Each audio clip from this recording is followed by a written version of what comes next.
Nzambe totondi ona pokwa na lelo komonaka bolingo pe ngolu na yo liboso na biso toyoki liloba na motuya ezali invitation na yo ezali na litomba epa na biso po etopesi biso bilaka oyo kokokisa po na biso tozali invité pa na yo Nzambe po ete tozwa bombo na seko lokola toza awa nkolo liboso na yo tondimi ete toza na bombo na seko po ete tozi kondima mwana na likinda na yo obiangi biso lisusu ete tokoma irreprochable na mokolo koya Seigneur ete tozala participa kati na elambo po tokofete biso na yo na likolo kati na nkembo pendant 7 ans. Oh Nzambe merci po na ilaka na yo tozali si certain obiangi biso lisusu ete mokolo moko toko sangola bokozi na likolo elongo na yo toko dondwa mbula nkoto. Oh Nzambe ezali makambo kitoko obongisi po na biso. Merci mingi po na invitation. Onkolo tika eto pesa moko foi. La foi qui a été transmise une fois pour tout au sein. Et la kati na motema na moko to selingwa tango nyoso koyoka kali lobana yo. Oyo Bible lobi ete bole kisakuyanga na tepela moko ba mosusu komona ka ete mokolesi kobelama. Nkolo to komina ete na mibale tika ete Nzambe yo moko assiste biso na pokwa na lelo to za la béni kamba biso na comme Jésus Christ bondeli bongo. Amen. Je vous salue tous dans le précieux nom de notre Seigneur Jésus-Christ. Est-ce que vous êtes dans la joie? Nous devons être dans la joie. Parce que nous avions mangé notre nourriture. La nourriture spirituelle autant convenable. Cette nourriture est destinée à vous. Partout il n'y en a pas cette nourriture. Et c'est très capital pour notre préparation. Est-ce que vous êtes présents ici? Alors, c'est merveilleux. Parce que l'homme de Dieu a parlé de l'invitation. Croyez-vous que le Seigneur nous a invités? Il nous a invités pour un but. Ce n'est pas être ici pour se voir. Il nous a invités pour écouter sa parole. Pourquoi? La foi vient de ce qu'on entend. Et ce qu'on entend vient de la parole de Christ. Mais celui qui attend, il est heureux. Est-ce que vous croyez cela? Bien aimé, la parole de Dieu, c'est notre bien. La parole de Dieu, c'est notre nourriture. Et cette nourriture-là, nous devons les recevoir pour notre préparation. Selon le plan de Dieu, il a établi un serviteur fidèle avec les domestiques de la maison pour nourrir le peuple de Dieu. La manne céleste. La manne céleste, c'est-à-dire la parole de notre temps. Les messages bibliques du temps de la fin. Parce que le message que nous prêchons est biblique. Amen. Et ici nous sommes dans une église biblique. Croyez-vous cela? J'aimerais encore prendre cette écriture. Toujours Matthieu 22. Mais moi je prends seulement le verset 9. Non, le verset 8. Alors il dit à ses serviteurs, les noms se sont prêts, mais les conviés n'en étaient pas dignes. Est-ce que vous suivez? Allez donc dans le carrefour et appelez au nom tout ce que vous trouverez. Ces serviteurs allèrent dans les chemins, rassemblèrent tout ce qu'ils trouvèrent, méchants et bons. Il y avait des méchants. Il y avait des hommes méchants. Il y avait aussi des hommes bons.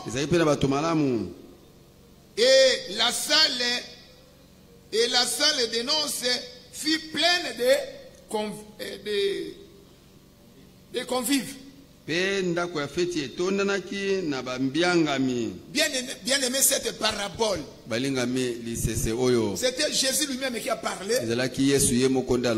Mais c'est très capital. Quand nous regardons les Écritures, il y a les Écritures qui regardent toujours l'invitation. Même Jésus lui-même a prononcé dans le livre de Matthieu chapitre 11. Lisez ensemble avec moi. Matthieu chapitre 11. À partir du verset 28.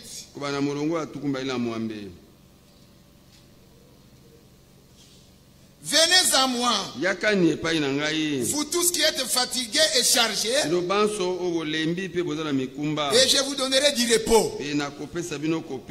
Là c'est Jésus. Venez à moi. Ce n'est pas moi boucher, mais venez à Jésus. Vous tous qui sont fatigués et chargés. Comprenez-vous qu'auparavant nous on était fatigués et chargés. Et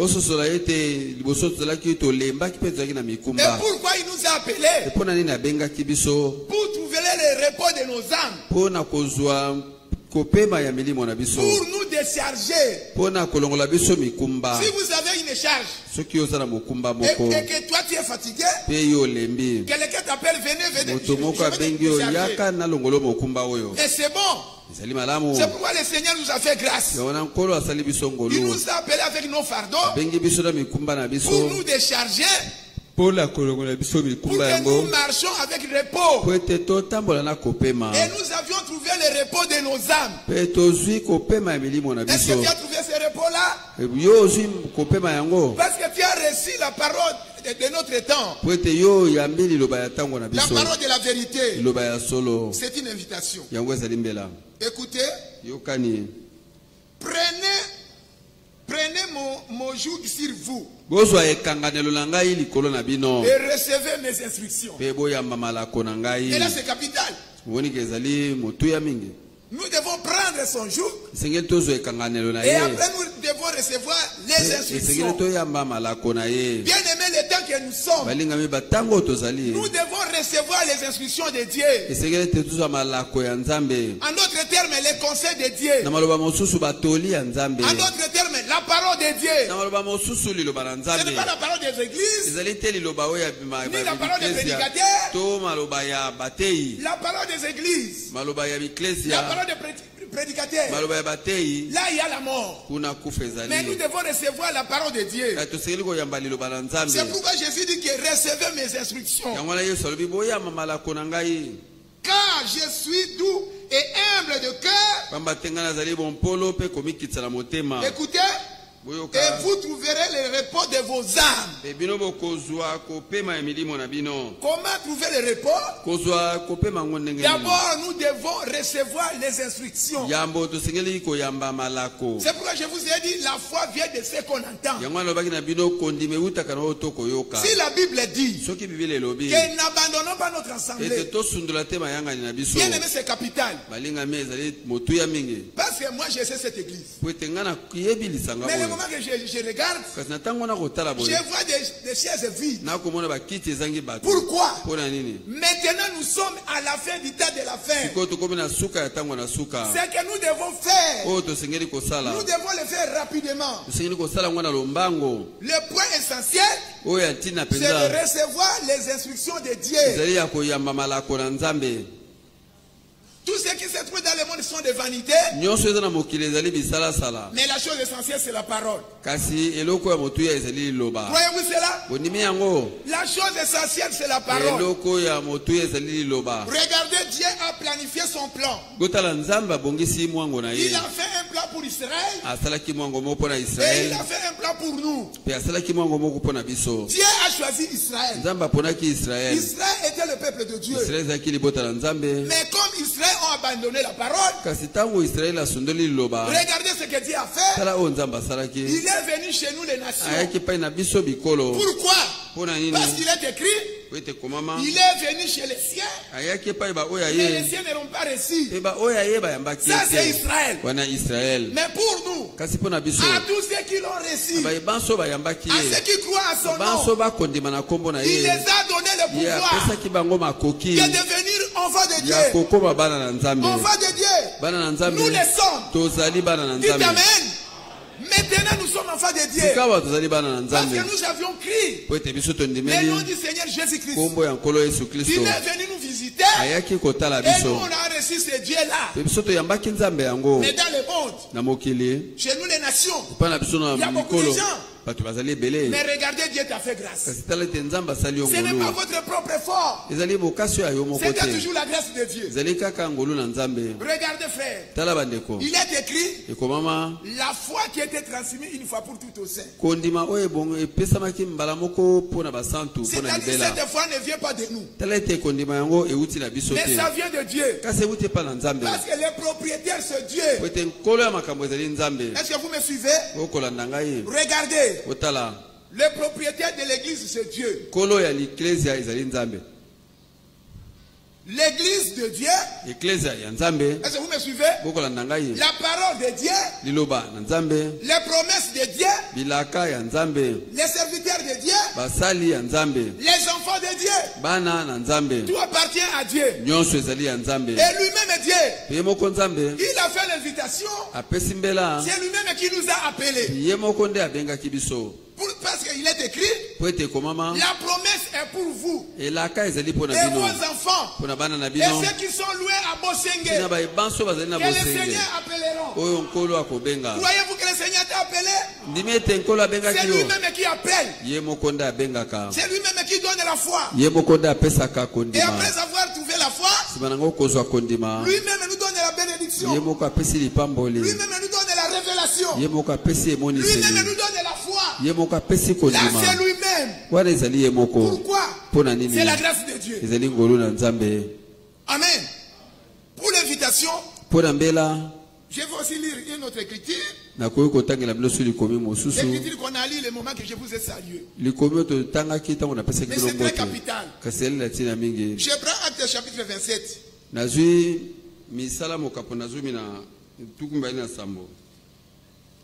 Acte 27. Bon, nous lisons du verset 34. Écoutez. Je vous invite donc à prendre de la nourriture,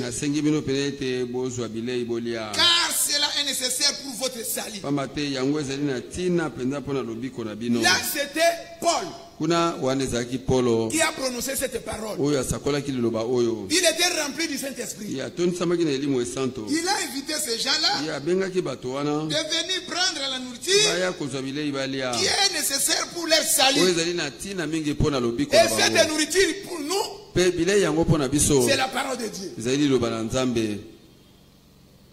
L'homme ne vivra pas de paix seulement, mais de toutes les paroles qui sortent dans la bouche de Dieu. Est-ce que vous êtes présent ici? Cela est nécessaire pour votre salut. Et il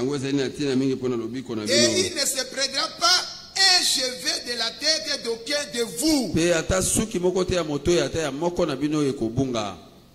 Si le Seigneur t'invite, tu es un homme heureux. Parce qu'il y a les gens que le Seigneur voit comme ça, il ne fait pas l'invitation. Regardez le moment que Jésus était sur la terre. Il s'est rencontré avec un homme. Il a regardé cet homme-là. Et il a dit, toi, viens et suis-moi. Mais cet homme a répondu, Seigneur, d'abord je vais enterrer mon père. Il a donné toujours des excuses. Il a donné toujours des excuses. Mais le Seigneur est parti. Il a raté la grâce. Je sais que vous connaissez l'histoire. Dans le même voyage, le Seigneur s'est rencontré avec un homme. Et cet homme-là a demandé au Seigneur, je vais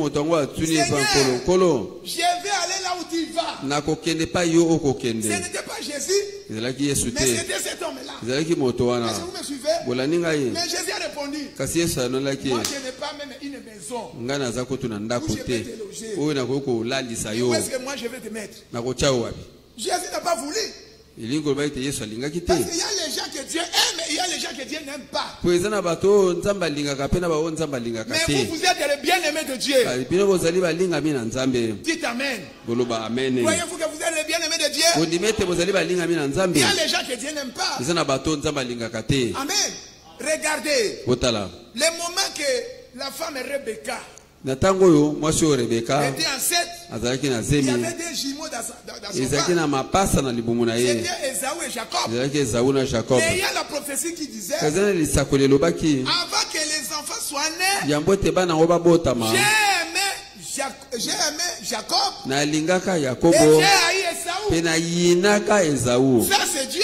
Wali ezali nzambe. Mais toi, Kasi yo Dieu t'a aimé avant la fondation du monde. nzambe alingaki yo yambo te mokili ekelama. Il a écrit nos noms dans les livres de vie de l'agneau avant la fondation du monde. Akomaki bakombo na biso na buku ya bomoi ya mwana mpate yambo te Bien mokili aimé, moi sa. quand je regarde les Balingami. écritures qui nous regardent, Tango nga natalaka makomi oyo etali biso. les écritures prophétiques, Makomi oyo ya masakoli. je suis toujours dans la joie. Nazalaka tango nyonso na esengo. Parce que l'amour de Dieu, Po ete bolingo na il n'y nzambe a pas moyen d'expliquer. makoki ya kolimbola yango ezali Parce que te. lui-même fait l'invitation Po ete ye moko asali mbela à ce qu'il veut. na baye oyo ye alingi. Nous sommes les bien-aimés de Dieu. Toza balingami na nzambe. Bien-aimés, Balingami nous sommes heureux. tozali bapambolami. Regardez ce que le Seigneur a fait dans notre temps. Botala oyo nkolo asali na ntango na biso. Dieu est venu nous visiter Nzambe ayaki kotala biso dans notre génération na eleko na biso à travers notre bien-aimé frère Branham. na nzela ya ndeko na biso mobali Branham. Il est venu avec le message. Ayaki na sango. Frère Branham est mort. Ndeko Branham akufaki. Il est endormi. Ye alalaki Mais pungi. le message est resté avec nous. Kasi sango etikala na biso. Ce message-là nous prépare. Sango yango ekolengela biso. Est-ce que vous me suivez? Bokolanda ngai. C'était la volonté de Dieu. Yango ezalaki mokano na Et nzambe. dans la continuité, Kati na bokobi Dieu a établi un serviteur fidèle nzambe atiaki mosali moko ya sembo pour nourrir le peuple de Dieu, la nourriture au temps convenable. koleisa libota na nzambe na bilei na ntango Et malamu. Dieu a retiré son serviteur. Nzambe azwaki mosali na ye. Je répète encore. Nazokeli koloba. Dieu a retiré son serviteur. Nzambe azwi mosali na ye. Mais le message est resté avec nous. Kasi sango etikali na biso. Croyez-vous que même aujourd'hui, frère Branham continue à prêcher? Boko ndima ete kino lelo ndeko Branham aza Oui, kokopa na frère Branham kote. prêche même aujourd'hui. Oui, ndeko Branham akoteya kino Paul lelo. prêche même aujourd'hui. Polo akoteya kino lelo. Est-ce que vous me suivez? Boko landa ngai. Jésus prêche même aujourd'hui. Yesu akoteya ta lelo. Et maintenant, nous on a écouté frère Franck. Pese koyo ndeko Frank Il tokolanda est ye. endormi. Ya Mais kufi. le message est resté avec Kasi nous. sango etikali na biso. Amen.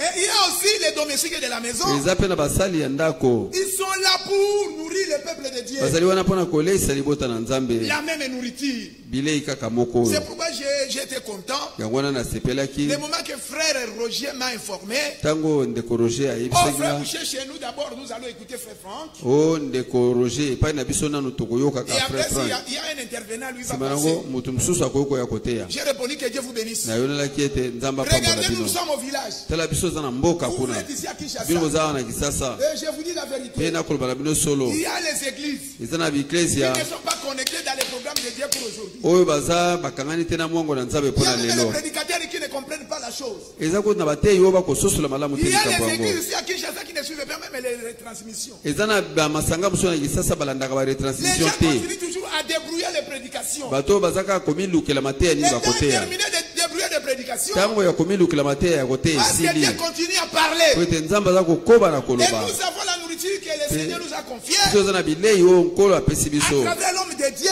na nzela ya mosali Et na c'est nzambe. cette nourriture que nous devons vous donner. Pe ezali nde yango wana bilei yango Et tokopesa quand nous bino. donnons la nourriture, Pe ntango tokopesa nous bilei devons parler les mêmes langages. tosengeli koloba elobeli obele Nous moko. devons marcher dans la même doctrine. Tosengeli kolia kati na lilongi obele Est-ce que vous moko. comprenez? Bokososola Ce que vous faites ici, oyo bokosala awa c'est que nous faisons là-bas. yango biso tosalaka kuna. Bien aimé, nous suivons la parole prophétique. balingami tolandaka liloba ya La lisakoli. parole prophétique, c'est très capital pour les liloba ya enfants de Dieu. lisakoli ezali na ntina mingi mpo na bana na Parce que nzambe c'est écrit. po ete ekomama La parole prophétique liloba ya lisakoli que vous faites bien de prêter oyo attention. bokosala malamu oyo ete Est-ce que bosala vous prêtez keba attention dans la parole bino prophétique? bokosala keba na liloba ya Et lisakoli. comme une lampe qui brille dans un yango lieu ezali obscur. lokola mwinda moko ekopelela esika molili. Voyez-vous cela? bokondima yango Et que dit la prophétie. Pelilo esakole koloba nini? Bien-aimé, Balingami. maintenant nous sommes à la fin du temps de la fin. Sikawa tukumi na tango na suka. Le message biblique est proclamé Sango ya Biblia esakolami. partout dans le monde entier. Esika nyonso na mokili mobimba. Aujourd'hui,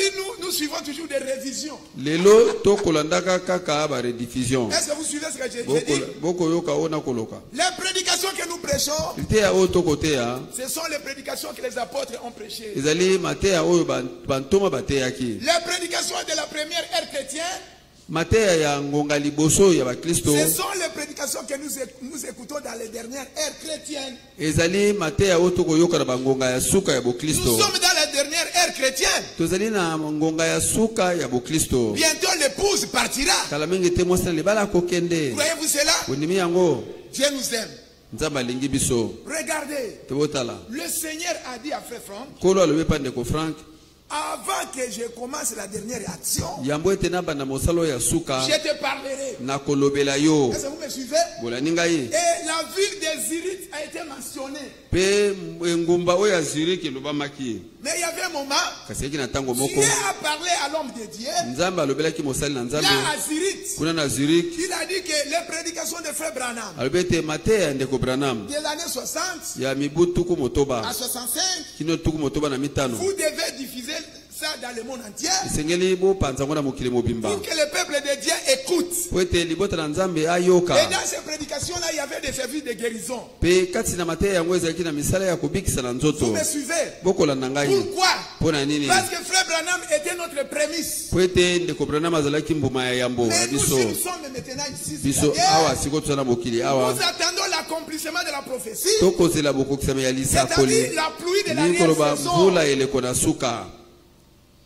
Vous êtes présents ici? Bozali awa penza. Nous attendons la pluie de l'arrière-saison. Tokozela mvula eleko na Et suka. comme nous attendons cette pluie-là, Pelokola tokozela mvula yango. parmi nous, Kati na biso. lui ne manquera jamais. Mafuta ekozanga soko mokete. Est-ce que vous comprenez? Boko sosola. Lui ne manquera jamais. Mafuta ekozanga soko Parce mokete. que nous avons lui de réserve. Ete tozala mafuta tobombi. En d'autres termes, la nourriture de réserve. Na moloba mosusu bilei oyo toza tobombi. En tout cas, nous sommes heureux. Oyo toza penza bapambolami. Bien-aimé, Balingami. le moment que j'étais à Nyoki, Tango nazalaki na nyoki. ça c'est mon témoignage. Oyo ezali litatoli na ngai. C'était, je ne sais pas, c'était vendredi. Nayebi te soki ezalaki vendredi. J'ai prêché la parole de Dieu. Nateyaki liloba na Frère nzambe. Franck est mort samedi, non? Ndeko Branham C'était akufaka samedi. Oui, Samedi. c'était samedi. Samedi. Vendredi, j'ai prêché la parole. Vendredi nateyaki liloba. Et le Seigneur m'a conduit. Pe nkolo akambaki ngai. J'ai commencé à prêcher les adieux de frère Franck et les adieux de Paul. Nateyaki mibu ya ndeko. Les adieux. Ah, bakopesa bambote ya suka ya Polo pe ya ndeko. Parce que Paul a milé Po ete Polo na mile. ensemble avec les anciens. Elongo na bakengeli ya kuna. Paul a donné les adieux. Polo apesaki bambote ya suka. Est-ce que vous me suivez? Bokolanda ngai. Et frère Franck a écrit dans la lettre Ndeko Frank 2010, akomaki na décembre mokanda 2010, ya décembre il 2010. a écrit les adieux. Akomaki bambote Et ya donc il a suka. prononcé que je ne pense pas que je viendrai, je vais circuler encore. Pe mosali na nzambe alobaki te na ndimi te ekena kotambola tambola Il a écrit lisusu. tout ça. Akomaki nyonso oyo. Et j'ai lu devant l'auditoire. Pe nazwaki yango natangaki yango liboso ya Est-ce que vous bandeko. me suivez? Bokolanda ngai Et bana. le Seigneur nous a utilisés Pe nkolo asalelaki biso d'une na manière spéciale. lolenge moko ekesana mpenza. Mais samedi soir, Kasi samedi na pokwa j'étais à la maison de notre frère Josué. nazalaki na ndako ya ndeko na biso mobali Et Josué. Josué me dit que frère, notre Mpaka Akei, Ndeko Josué alobi na ngai ndeko mpaka akei akufi. j'ai dit Mpaka Nani. Na mpaka nani? Notre frère, notre précieux frère. Abe ndeko na biso ya talo. C'est qui alors? Abe nani yango wana? Frère Franck est parti. Ndeko Frank akufi. Frère, motema nange katani. Ndeko Akei mon cœur était Kongo brisé. Sotikali. Ah, ya akufi biso do tikala. Frère Lobité, Ndeko frère alobi. Akufi, Akei mais Akufi. Ah, le frère est mort, il n'est pas parti, il est mort. Frère, Bandeko. Nazalaki choqué, lokola moto. Ah, frère Akufi. Mais tu as déjà la continuité. Alors que nous sommes dans la continuité. Lokola moto na bali koloba. Amen. Frère, dis-nous nous ça bozaki kako komi tungisa. Attends Jésus-Christ. Tanga kufaki, les apôtres bazaki kana na bitungisa les frères. C'est ça. Attends que frère Branham akufaki. Frère Frank yepe alelaki. Azaka ka omitungisa ndenge ni épouse. Akokoma na changement sans ministère oyo. Amen. Amen. Écriture bandaki webi sabino awo. Oye comment mike le maître le trouvera faisant ainsi. Totele makina yango. Ngana te yakite ke frère Frank akokufa te. Mais na motema na ngai na ndimaki ke frère Frank akokufa te. Amen. Et ce que j'ai regretté, babengi biso na téléphone. Il y a des frères qui ont demandé pardon. Demandé pardon pourquoi? Biso ton dima qui est commis. Amen. Ton dima qui est commis, trouveras faisant ainsi, c'est ainsi dit les Seigneur. Amen. Ton ça qui n'est rien arrêté. Et c'est pourquoi attends le collège zawana. Na mité mon abiso, li kanise za qui ndeka kokufa te. C'est ça. Ton ngi tolo ba vérité. Oui. So dozo kosa motema na onza bazo mona yo. Amen. Comme Dieu est souverain. Comme Dieu est souverain. La Bible dit notre Dieu est au ciel. Il fait tout ce qu'il veut. Parce que l'honneur et la gloire lui appartiennent. C'est lui qui a commencé son œuvre, c'est lui. Et c'est lui-même qui achèvera. Bien aimé, quand tu as dit que pas dans mon côté, tu as dit que pas dans Zambé. Amen. Pour être Nzambe mokolo liloba, Nzambe moto abianga ki yo. Moto nyonso azali obele faillible. Mais Nzambe azali obele infaillible. Ntango tozali frère, tolanda oyo Nzambe alobi na tango na biso. J'aimerais lire une chose frère. Une déclaration de frère Frank. Vous êtes présent ici? Vous allez awa. Mukana moko ezali awa. Rappel à l'ordre. Rappel à l'ordre. Et avertissement. Prédication de frère Edouard Frank. Krefeld, 6 novembre 2022. Il y a Krefeld le 6 novembre 2022. Mokanda frère appelle si soba conseil mingi. Oto sengeli kolanda yango, beto senpe ko tosa yango. Bozolanda? Amen. Naebi ke makamuna zoloba. Lokola toza connecté na bino. Naebi mingi lokola boza wana boza ko sepela na yango. Amen. Je répète, boza joyeux. Amen. Écoutez frère. Que chaque parole de Dieu soit d'abord vécue. Dites amen. Amen. Je répète encore. Que chaque parole de Dieu soit d'abord vécue, expérimentée personnellement par nous. Tous les jeunes,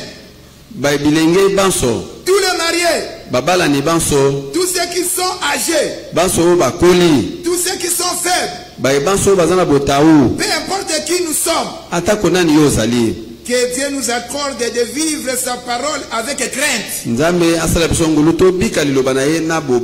capital. Que Dieu nous accorde. Pourquoi? Parce que ce n'est pas celui qui vient ni celui qui court. Croyez-vous cela? La foi c'est Dieu qui donne. La force c'est Dieu qui donne.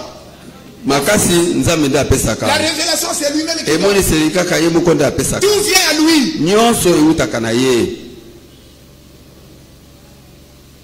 Peu importe que nous sommes, que Dieu nous accorde de vivre sa parole avec crainte et respect. Dans les lieux où nous trouvons, dans l'état où nous sommes, en fait que nous restions inattaquables.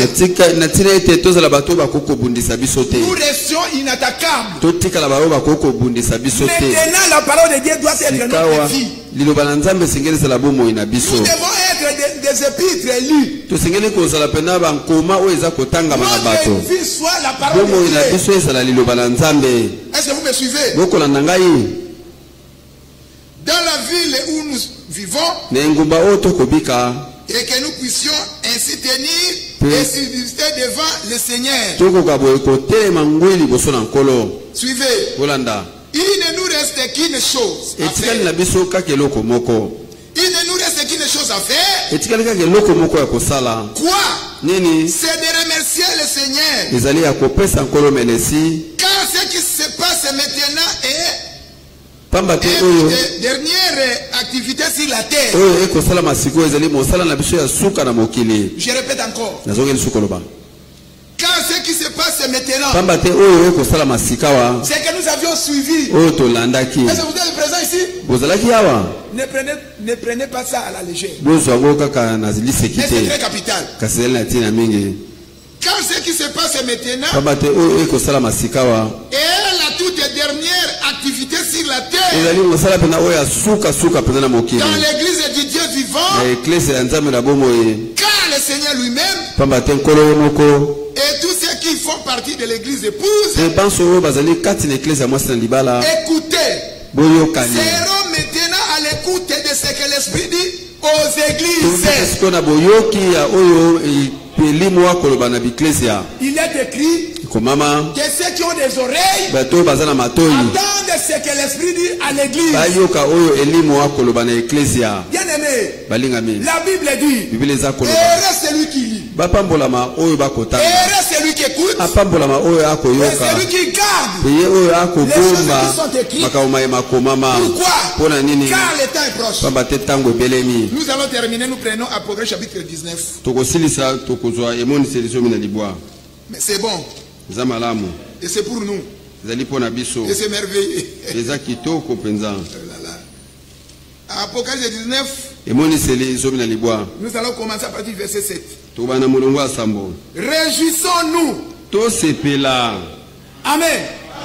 Est-ce que vous êtes dans la joie? Bozali kati na esengo. Il est écrit, la joie de l'éternel, c'est notre force. Ekomami ete esengo na Yawe ezali makasi na biso. Comme Jean a écrit, réjouissons-nous. Ndenge Yohana akomaki sepelani. Malgré cette écriture n'est pas encore accomplie, Atako likomi ona nekokisami te. mais nous sommes toujours, Kasi. nous réjouissons, Biso tokosepela. nous sommes toujours dans la joie, Eli tango nyonso parce que kati na nous avons la esengo. parole vivante. Oyo ete zana liloba ya bomoi. Est-ce que vous me suivez? Mokolanda ngai. Réjouissons-nous Tosepela. et soyons dans l'allégresse Tozala kati na sai. et donnons-lui gloire. Pe topesa ye nkembo. Amen. Et donnons-lui gloire. Pe topesa ye nkembo. Pourquoi? Pona nini? Car les noces de l'agneau sont venus Pamba te feti ya mwasi na libala ya mwana et mpate son ekomi. épouse s'est préparée. Ya mwasi na libala amilengeli. Croyez-vous que maintenant nous sommes au temps de la préparation? Ondima ete eza na ntango ya komilengela. Bien aimé, Balingami. les écritures bibliques se complètent. Makomami ya Biblia emikokisanaka. Parce que quand je prends l'écriture d'Ésaïe chapitre 18, Po ete soki nazwi mokanda ya Ezayi zomi na mwambe. Ésaïe chapitre 30 verset 18, Ezayi mokapo na tuku misatu molongo ya zomi na mwambe. nous allons arriver ici, Tokokoma wana mais l'Esprit me conduit là-bas kasi elimu akokamba biso kuna. et nous allons lire, frère. Tokotanga Mais c'est capital pour nous. eza pene na ntina mingi mpona biso. Ésaïe chapitre 30 Ezayi mokapo na tuku misatu verset 18. molongo ya zomi na Le Seigneur mwambe. nous a appelés. Nkolo abengaki biso Pour faire quoi? mpona Pour kosala manger, non? mpona kolia ne. Croyez-vous que nous sommes ici pour manger? Ondima ete ezali ya mpona Il kolia. est écrit que toutes les tables sont pleines de vomissements. Ekomama ete bamesa nyonso etondani na bisanzi. Mais notre table est garnie. Kasi mesa na biso etiami biloko ya malamu. Là, il y a toujours la nourriture fraîche. Wana bilei ya malamu ezali ntango nyonso. Que Dieu soit loué. Nzambe asanjolama. Ésaïe 30, Ezayi tuku misato verset 18. molongo ya zomi na mwambe. Cependant, l'Éternel désire vous faire grâce. Nzoka nde Yawe alingi kosala bino ngolu. Moi, j'aime beaucoup cette écriture. Me nalingaka mingi likomi oyo ngai. Et déjà, il nous a fait grâce. Pe libela asali biso ngolu. Écoutez. Toyoka. Et il se lèvera pour vous faire miséricorde. Peye akotelema po asala bino bosawa. Vous me suivez? Bokolanda ngai. Déjà, il a fait. Libela ase asali yango. Car l'Éternel est un Dieu juste. Pamba te Yawe azali nzambe moko Et sembo. tous ceux qui espèrent en lui. Bapambolama bayebanso balika Est-ce que kati vous na espérez ye. en lui? Bino bolika kati na Que Dieu ye. te bénisse. Nzambe apambola bino. Oui, peuple de Kinshasa. Eyo libota ya kisasa. Habitant de Bosenge. Bafandi ya bosenge. Moi, je ne suis pas en Israël. Ngai naza na Israel Je ne suis te. pas à Sion. Naza na Sion na te. Mais je suis à Kinshasa. Naza na Kisasa. Parce que là, il est écrit oui, peuple de Te kune Sion. komaka ekomama libota na Mais moi, Sion. j'ai dit, moi, Boucher, j'ai dit oui, peuple de Kinshasa. Kasi ngai nalobi libota ya kisasa. Habitant de Bosenge. Bafandi ya bosenge. Tu ne pleureras plus. Yo okolela lisusu te. Tu ne pleureras plus. okolela lisusu te. Soyez dans la joie, frère. Zalaka tne sengo ndeko. La Bible dit tu ne plaideras plus. Biblia za koloba okolela lisusu te. Il te fera grâce. Akosala ongolu. Moi j'ai dit il t'a fait grâce. Ngana lobi asali ongolu. Quand tu crieras, Tango okobeta tango. dès qu'il aura attendu, Kaka tango akoyoka. il t'exaucera. Akoyanola yo. Croyez-vous que le Seigneur continue à t'exaucer? Ondimi ete nkolo za kokoba na koyanola yo. Quand tu pries, le Seigneur écoute et Balinga exauce. me tango yo bondelaka nkolo akoyoka pe akoyanola yo. Dès qu'il aura attendu, Kaka tango akoyoka il t'exaucera. akoyanola yo. Verset 20. Mulongo atukumi Le bali. Seigneur, Nkolo là ce n'est pas un homme. wana ezali moto te. Le Seigneur vous Nkolo donnera du pain dans l'angoisse. akopesa bino lipa na tango ya pasi. Déjà nous en avons. Libela tozali nango. Et de l'eau dans la détresse. Pe mai na tango ya mpasi. Il nous a donné. Pesaki biso yango. Écoutez la chose capitale. Boyoka eloko ya motuya. Écoutez, écoutez, écoutez. Boyoka boyoka. Ceux qui t'instruisent Baye o bakoteya yo. ne se cacheront plus. Bakobatama lisusu te. Alléluia. Mais tes yeux verront ceux qui t'instruisent. Kasi miso mayo mikomona baye o bakoteya yo. Vous les voyez maintenant. Bino bokomona bango sikawa. Vous êtes présent? Ozali awa. Tes oreilles attendront derrière toi Mi matoi na yo ekoyoka sima na yo. la voix qui dira Mongongo oyo bokoloba. voici le chemin, Talani nzela. marchez-y. Tambolani kati na yango. Amen.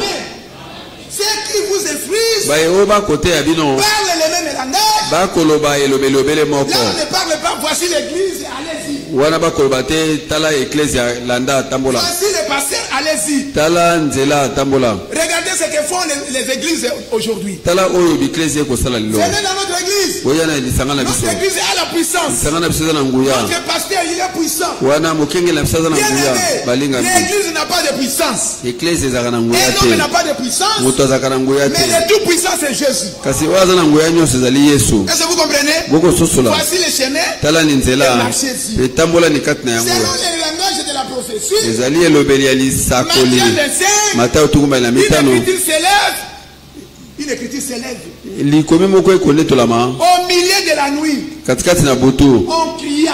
Babetaka tangwa. Voici l'époux. Tala ni mobali na libala. Kende ni kokutana na ye. Vous saisissez ça? Bino bososoli yango. Qui crie? Nani akobeta tangwa? Ceux qui vous instruisent. Baye o bakoteya bino. Qui crie? Banani bakoteya Les bakoganga. prédicateurs de Dieu. Bateyi ya nzambe. Connectés dans le programme de Dieu pour Oyo nous. bazali kati na mwango na nzambe mpona lelo. Sont écrits là-bas. Bakomami kuna. Bien aimer les choses de Dieu, regarde les choses de Dieu. Balingami makambo na nzambe etali nzambe. Parce que dans la parole de Dieu, là, il n'y a pas l'intellect. Po ete kati na loba na nzambe wana internet eza te. Regardez, nous sommes au village Otala toza na ngunda kuna avec des pygmées, na bapigme. mais je prêche la parole. Kasi na koteya liloba. Un homme qui a beaucoup étudié, Moto moko atanga un mingi. licencié, Oyo aza quand licencié. je prêche, lui ne comprend pas. Ntango na koteya ye akososola Mais te. un pygmée qui n'a pas compris, qui n'a Kasi pas étudié, oyo aza pigme je moko prêche la atanga parole de la malamu te. prophétie, lui dit Kamani Amen. kotanga lisakoli ye aza koloba amen. Mpona nini? Ça, c'est Dieu. Wana ezali nzambe. Et ça, c'est la grâce de Dieu. Wana ezali ngolu na nzambe. Est-ce que vous me suivez? Bososoli Et bolaminga. l'Écriture dit que la nuit est Pe avancée. likomi koloba ete butu ekepela mosika. Voyez-vous cela? Bondimi yango. Bien aimé, le Seigneur est proche. Balingami nkolo abelemi. Ce que nous devons faire, Oyo tosengeli nous devons kosala. le faire rapidement. Tosengeli kosala ngo na Marchons lombango. avec foi. Totambola na kondima. Marchons avec crainte. Totambola na Et limemia. avec le discernement des choses les meilleures. Pe na bososoli ya makambo malamu Pour notre koleka. salut. Mpona lobiko na biso. Nous avons terminé l'écriture qu'on a lu ici. Tokosisa likomi oyo totangaki Alors awa. nous allons terminer la prédication. Boya tokoteya bosisa Parce que koteya. le temps- Po ete tango Bon, après c'est 19, emoniseli soki na libwa verset 8. molongo ya mwambe. Et il lui a été donné de se revêtir d'un fin lin, Pe epesamelaki ete alata lino ya petepete éclatant pire, oyo eza kongenga mpe ya peto. car les fins lins, ce sont les œuvres justes des Pamba te saints. lino ya petepete ezali misala ya sembo ya Les basantu. œuvres justes des saints. Misala ya sembo ya basantu. Moi, boucher, Ngai je bushe sais que devant moi, je suis devant les saints. nayebi ete liboso na ngai nazali na basantu. Pourquoi? Mpona nini? Le Seigneur a dit, Nkolo alobaki à travers sa prière, na nzela ya libondeli na ye, Père, tata sanctifie-le par ta vérité, bulisa bango na nzela ya solo car na ta yo. parole est la vérité. Pamba te liloba na yo ezali Alors solo. nous sommes sanctifiés par sa vérité, Boye tobulisami na solo na par la ye parole de la na vérité. nzela ya liloba na Et solo. Jésus a prononcé dans sa bouche, Pe Yesu asakolaki na monoko na vous ye, vous êtes pire bino bozali à peto cause de la parole que je vous ai donné. Pona liloba o nga na tei bino. Dans la préparation, Na kati na kolengela ma. quand nous écoutons la parole, Tango la toko vérité, yoka liloba solo. alors nous sommes pires. Boye tozali peto. Parce que cette parole, c'est Dieu qui nous a donné. Po ete liloba ngo ezali nzambe da pesi biso Et yango. l'ange me dit, Pe moi jalobi na ngai. écris et errez ceux qui sont appelés au festin des noces. Abi koma ba pambola mabayi o babengami na fete ya libala. Festin des noces de l'agneau. Ya fete ya libala ya mona pate. Et il me dit, Pe alobi na ngai. ces paroles sont les véritables paroles de Dieu. Maloba mai mazali maloba ya solo ya nzambe. Croyez-vous que ce que nous avions prêché ici, Bonimete o biso tei awa. ce que nous avions écouté ce soir, O biso toyoki na poko ce oyo. sont les véritables paroles de Dieu. Ezali maloba pedo ya solo ya Que Dieu vous nzambe. bénisse. Nzamba pambola bino. Soyez bénis au nom de O Jésus. pambola mana kombo na Yesu. Marchez avec foi. Botambola na kondima. Bien-aimés, Balingami. nous ne sommes pas de ceux qui se retirent pour se perdre. Tozali te baye oyo bazonga kasima pona Nous sommes kobunga. ceux qui ont la foi pour se Kasi perdre. baye oyo bazali na kondima pona kobisa elimo na bango. Kala mingi te Bien-aimés, kolo ya soyez dans la kozonga. préparation. Molingami zala kati na komelengela. Kolo ya pambola bino.